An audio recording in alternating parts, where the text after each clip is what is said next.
Hello అందరికీ welcome to cherries kitchen. ఈరోజు మనం ఎగ్ గ్రేవీ చేసుకుందాం. ఇది రైస్ చపాతీ దేంట్లోకైనా బాగుంటుంది. దీనికోసం ముందుగా స్టవ్ ఆన్ చేసి ఒక గిన్నెలో వాటర్ పెట్టి ఎగ్స్ అన్నీ వేసుకోవాలి. ఎగ్స్ అన్నీ మునిగేంత వరకు వాటర్ వేసుకోవాలి. ఇందులో సాల్ట్ కూడా వేసుకోవాలి. ఇప్పుడు ప్యాన్లో ఆయిల్ పెట్టి ఆయిల్ కొంచెం కాగాక కొద్దిగా జీలకర్ర, ఒక బిర్యానీ ఆకు కూడా వేయాలి. తర్వాత కరివేపాకు, ఆనియన్, పచ్చిమిర్చి వేసి వేయించుకోవాలి. దీనికి పేస్ట్ కోసం మిక్సీ జార్లో 2 లవంగాలు, చెక్క, ఆనియన్, టమోటా, కొత్తిమీర, పుదీనా, అలాగే జీడిపప్పు, 1 స్పూన్ నువ్వులు వేసి పేస్ట్ చేసుకోవాలి. ఎర్రగడ్డలు బాగా వేగాక ఇందులోకి 1.5 స్పూన్ అల్లం పేస్ట్ కూడా వేసి వేయించాలి.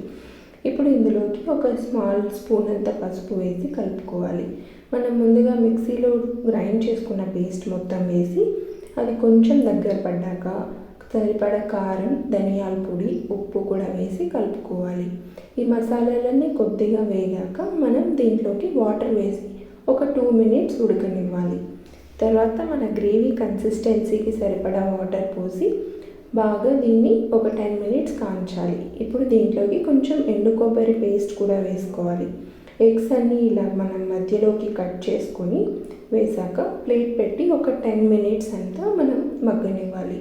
ఇప్పుడు ఎగ్స్ అంతా బాగా కుక్ అవుతాయి మసాలా పోయి. ఇందులోకి గరం మసాలా, కొత్తిమీర వేసి ఇంకొక 5 మినిట్స్ పెడితే మనకి ఎగ్ గ్రేవీ అనేది రెడీ అయిపోయింది. Please subscribe.